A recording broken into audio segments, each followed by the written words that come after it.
Bonjour, bonsoir na pesi peuple congolais mbote na kombo Yesu Masia. Lelo naye kolobela lisusu première action physique ya FCC ezali raté. Plan ya FCC oya le 23 lelo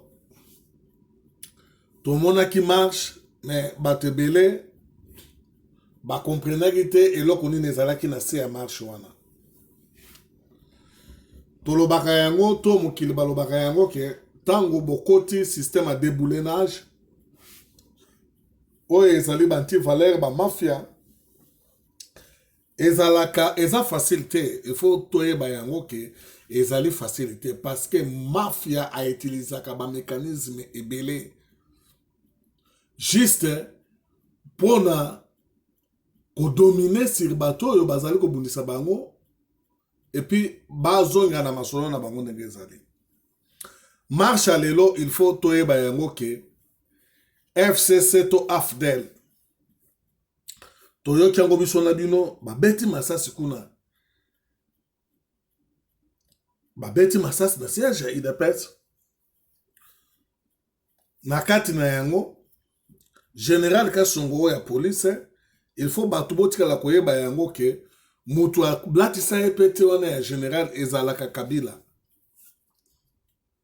Donc Général Kasongo azali vraiment FCC oyo président Félix Famona ye.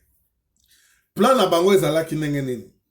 Ba action nyonso bango basalaki wana oyo ezalaki physique to ba violation na bango bazalaki na besoin ke retour moko esalama na ngambu ya IDPS. Retour wana soki esalamaki elingi oloba ke elingi kosala accrochage na bango. FCC alingaki ko déclencher vraiment guerre ya solo. Elingi koloba ke masasi elingaki kobetama na capital wana et puis makambo ebandi balandi président juste ke ba attaquer soki koboma ye bango bazwi pouvoir. Mais na félicité mingi bandeko ya IDPS na maîtrise to calme bazalaki na yango bateleli makambo wana musika batiki bango basala bango balingaki basala lelo kimia ezali na kati ya mboka na biso.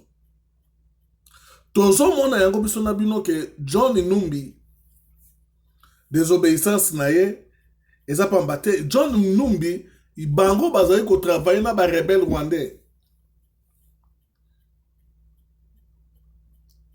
Rwanda ba mercenaire na yo wana o bakataka wana bazalaka na John Numbi ba oyo bayebi John Numbi te ye azali mutu oyo bazalaka na bango baliaka bamelaka.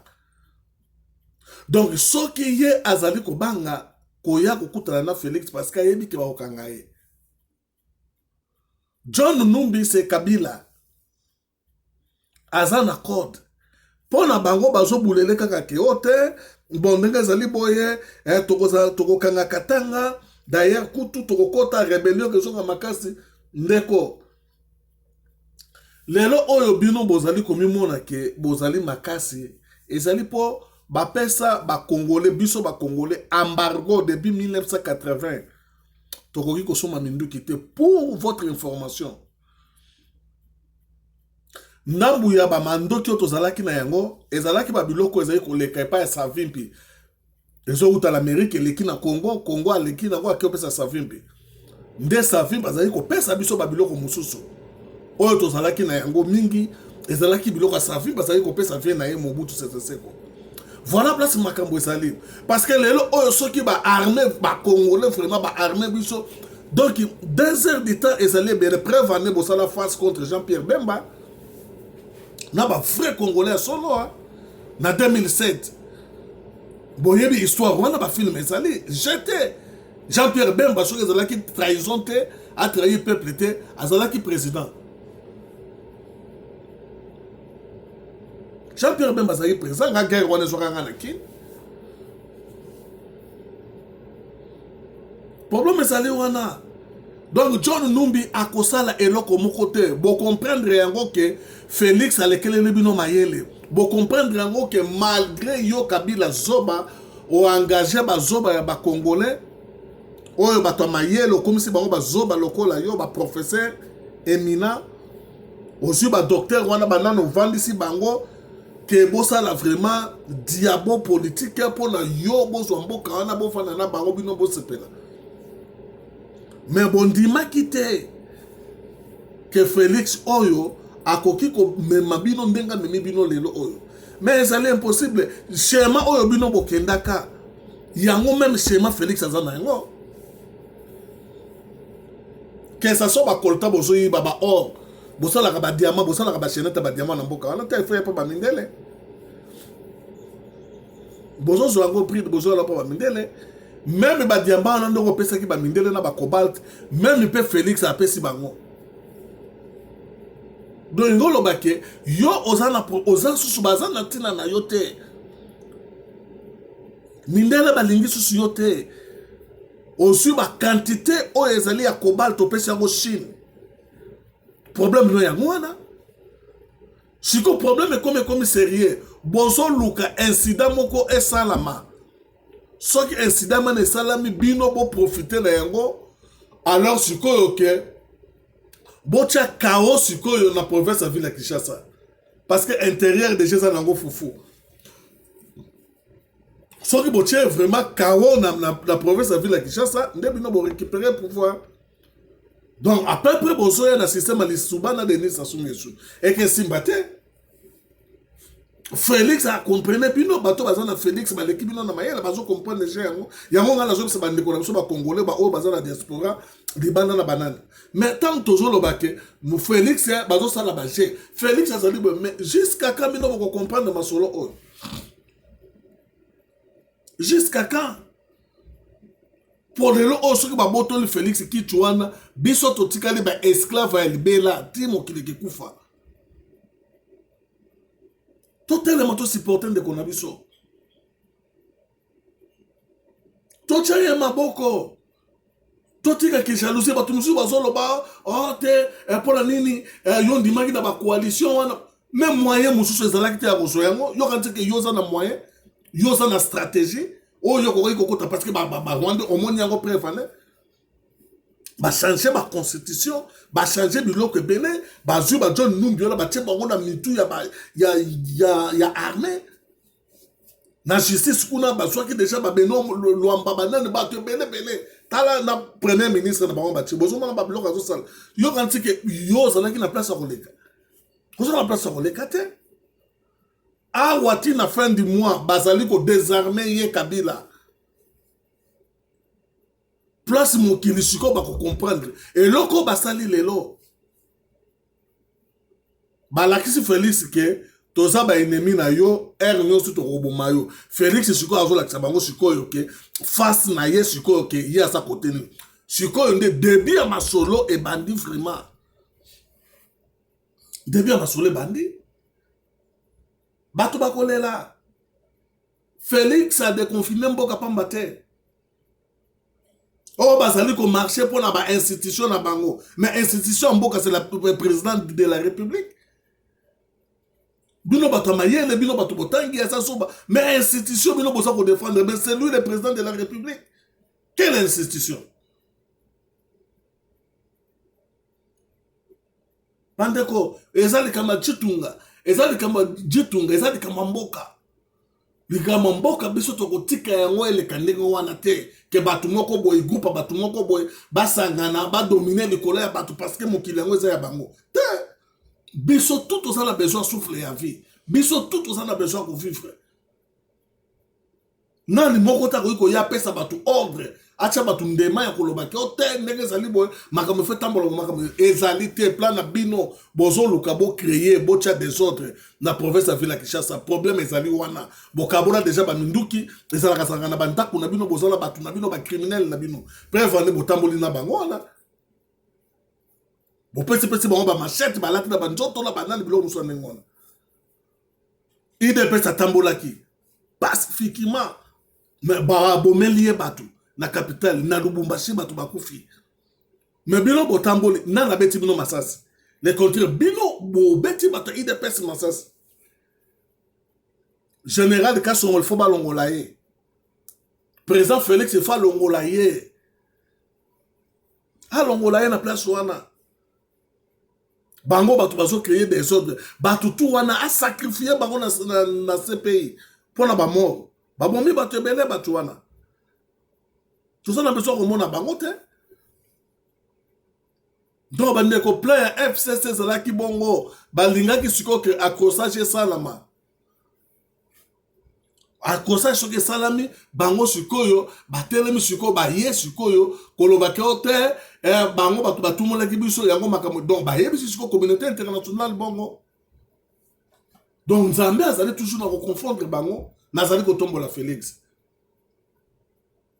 Mboka za ya biso to tosambela mingi mpona mboka na biso tosambela pe mpona mokonzi na biso wana Félix Nzambe azala naye asunga ye mais biso na bino lobi tokotelemaka tokoloba ke non il fallait na supporter ndeko nanga depuis kala toko comprendre yango lelo te topesa lisolo susu ina ne besa moko lisu likolo boko comprendre yango siko ke place ni makambo ezali place ni eloko ezali FCC bino boya bokuta mboka wana bino boya bokuta mboka wana oyo botemi na balabala banani ezali groupe ba Rwandais ba Burundais infiltré na kati mboka wana yango biso tokozali kosenga recensement parce que na 2023 élection ezalate il faut biso tout passer na recensement total sikoyo ke banani bazali ba congolais ya solo na banani bazali ba congolais ya solo te parce que tokoki kolekation na ba vote ya pamba pamba te ndenge ezalaki liboso donc mutu na carte pour citoyen bité place à 8 place à bimi bazo tchatcha ba carte na tête toza la besoin carte pour citoyen to recenser peuple na biso oyo bazala kati ya mboka pe libana ya mboka avant to kene na ba élection so ki bino FCC bozo kantaki na 2023 élection ezala lokuta élection ezalite donc président Félix azali kosala intérim sans Kabila donc mandat ya Félix ekebanda bien na 2030 wana tofandisi makambo nyonso tu mandat na ye suke bande na 2035 nde sikoyo ekesala sikoyo ke première élection esalama soki azwi te Félix alongwe oyo akozwa soki azwi akende nango ti na 2040 problème eza wana en même temps CPI aza na mboka en même temps donc prison eza ya kotonda donc bino tokobimisa bandeko na biso baoyo bayibaka babombola banani mpona pasi bango bino bokotonda kuna na kati voilà place makambo ezali botondani na bambongo ya leta mbongo ya peuple na baposhe na bino sikoyo bokomi sikoyo kosala lokola ke boya kobombama bosala lokola bino mais asoni na babanderole bosingo te tozo koprotéger institution mais première institution eza nani ezali président de la République institution c'est la présidente de la République pour la information na bino yango omoni tango mutu bozobunda babetie makofi ya tro aperdaka azangaka donc trouble les na bino na mutu bozo ba te ndenge bokosala John Numbi ba je wana ya bazamba batro esesili tokolata ye akoya na kini tokolata ye yo en ce temps Félix atenu parce que à ça joue déjà d'équipement na ye 5000 personnes bazoya na fin du mois oyo mususu bayaki mususu bazoya na fin du mois oyo ba général o bazoya formation pourquoi parce que vous allez remplacer na bato bazaya sika John Numbi aye bien non les vrais Congolais bango desko baotia bango na ba mitu ya force ya mboka baotia bango na mutu ya police na mutu ya justice ya mboka yango sikoyo eloko ezali ya sikoyo justice ya mboka ezala maboko ya Félix premier ministre na bino Félix azobenga na ye donc awati fin du mois eza mosika Félix azobenga na ye azolongwa Félix akotia siko premier ministre na ye je komi ndenge wana siko tokokende na bino ndenge wana ti bino bokobima bokopakata mboka wana Kongo eza ya bino te Kongo eza ya bino te ta Nzambe asali mokili apesaki yango bino te Kongo eza ya biso tu baplan na bino diabolique ezali échoué oyo bosalaki lelo accrochette esalama esalami te bozwi échec omoni tant bosolo bate ba mapa ba nini ba biloko musone ngomeza bino bosali 18 ans bilan na bino eza nini? Bilan na bino ezaka ba crime makila ya bato.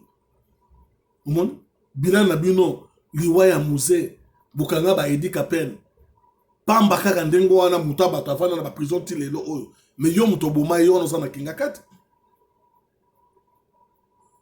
nde bazali ko komisa yo nde mutu malamu.